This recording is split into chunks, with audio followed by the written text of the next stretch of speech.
It is often considered debatable whether or not it's really adaptive to have our human emotions. Might we be more fit without emotions that may cloud our rational minds? Would life be more efficient without the need to spend time on feelings? On the other hand, is it more likely that we might not be motivated to solve our problems or get much of anything done without our emotions? Many psychologists today consider the pioneering American psychologist William James as preeminent in defining emotions as instinctive. But as is so often the case, it was Darwin who first considered the notion. 12 years prior to James's famous essay on emotions, What is an Emotion?, Darwin published The Expression of the Emotions in Man and Animals, in which he explicitly stated not only that emotions serve the purpose of aiding survival and reproduction in our ancestors, but that they are currently used in the same way cross-culturally.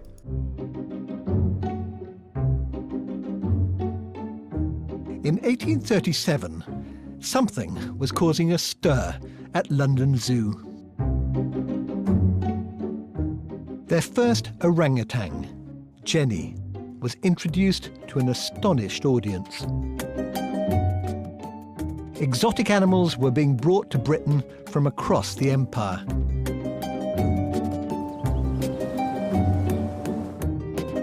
Even Queen Victoria herself came calling. Jenny's arrival would challenge assumptions about what makes us human. Right, come this way, Michael. I'll introduce you to Batu. He should be awaiting. There he is. There he is. Hello. This is Batu. Wow, he's big. This is very big. What a beautiful face. Very big and very strong. Right. Can I do this? Yeah, just be careful with the orange, yeah. Yeah.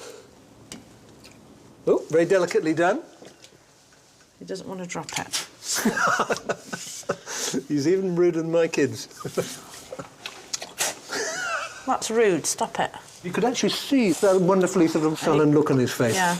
That look of, don't like that. It's a very human expression. Bad behaviour. Oh, no, that's terrible. One of the visitors to the zoo was young Charles Darwin. But this isn't the familiar story about evolution. His visit to the zoo was part of his lesser-known research. Fascination with animal emotion. One day Darwin saw something that really astonished him. Jenny was playing with the keeper, and the keeper had an apple. And the keeper was taunting Jenny by waving the apple in front of her but not letting her get hold of it. And in Darwin's words, the ape threw herself on her back and cried precisely like a little child.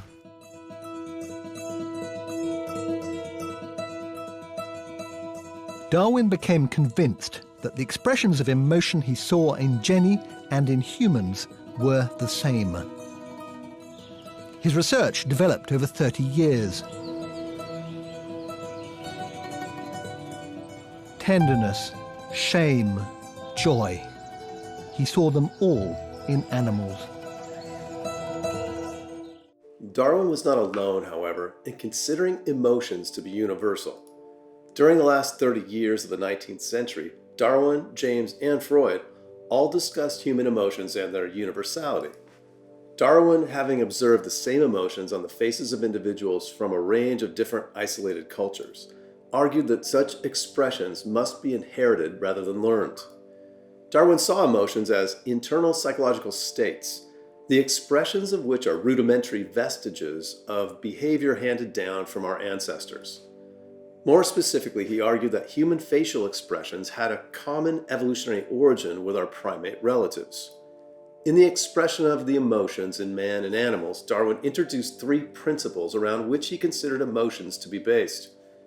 Serviceable associated habits, which means that when in a specific emotional state, a person is likely to demonstrate the same type of expression and the same type of body posture. Antithesis is the idea that the expression of positive and negative emotions occur in pairs, So, a relaxed and open body posture is seen in someone who is happy and friendly, whereas the opposite, a tense posture, is seen in an angry person in an aggressive state.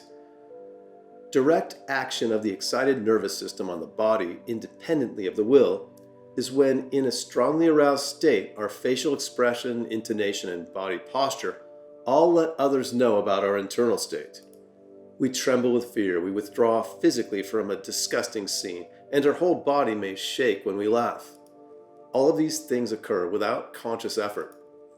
James specifically developed Darwin's ideas, arguing that rather than the physical signs of an emotion following an internal state, the reverse is the case. So we feel fear because we tremble, rather than the other way around. In this way, humans were seen to have evolved to react to our inward and outward bodily signs of emotions. James argued that the brain monitors the state of the body organs, and then we react to these signs with the appropriate internal state. This idea was concurrently put forward independently by Lange, and hence came to be known as the James-Lange theory of emotion. This theory was well accepted by psychologists for 40 years until it was criticized by psychologist Walter Cannon, who in 1927 observed that individuals who had had their viscera accidentally severed from the central nervous system still felt emotions. Although the James-Lange theory is no longer central to the psychology of emotions, experimental evidence from Ekman and colleagues suggests that there is an element of truth in it. Subjects told to pull certain faces then reported that they began to feel the emotion depicted by such expressions. Let's test this out ourselves. Copy her expressions and see what you feel in your body. I'm going to give you a number of exercises that will involve constructing on your face, muscle by muscle, different emotional expressions. These are expressions we have found in the past are universal for our species. So now if you'll just look into the camera and clear your mind of any thoughts, memories, or feelings. Now I want you to lower your eyebrows, and that's it. Now raise your upper eyelid. Now tighten your lower one just a little bit. Keep that upper eyelid raised. And now press your lips. That's it. Hold it.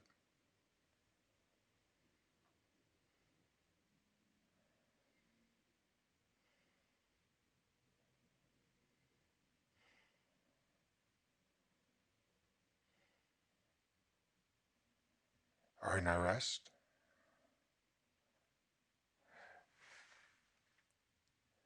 Can you tell me what you felt in your body? Tightness right here in the chest. Kind of a heat at the core as well.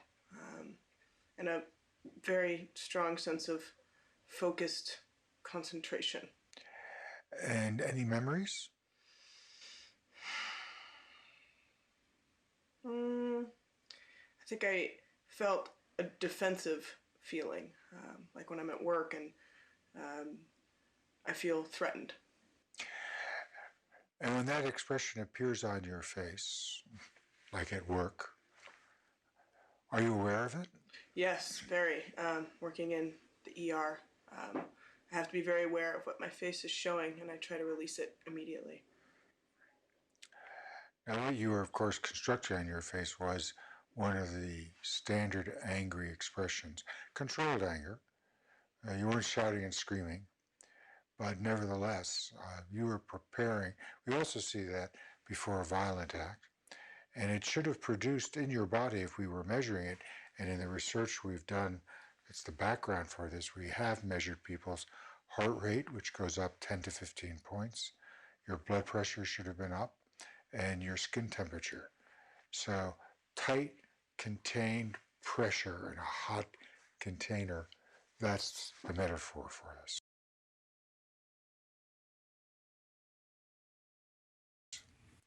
All right, this time I'd like you to stretch your lips horizontally. That's it. Now raise your eyebrows up as high as you can and pull your eyebrows together. Up a little more. That's it. Hold it.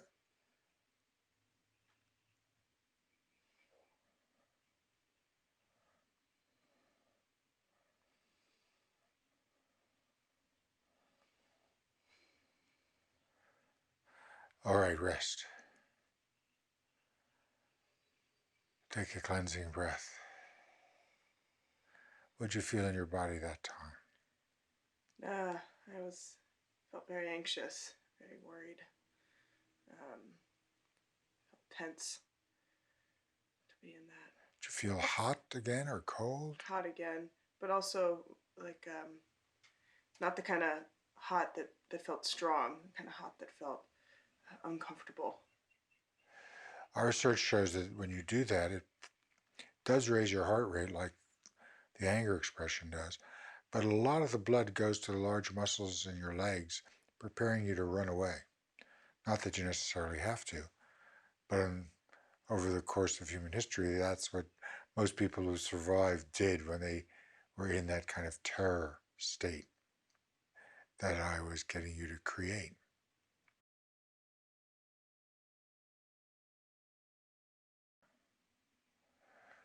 Pull the inner corners of your eyebrows up in the center. Slightly look down, not all the way. Up in the center. That's it. Now pull the corners down. That's it. Now try to raise your cheeks. A little more. Corners up, the center. Hold.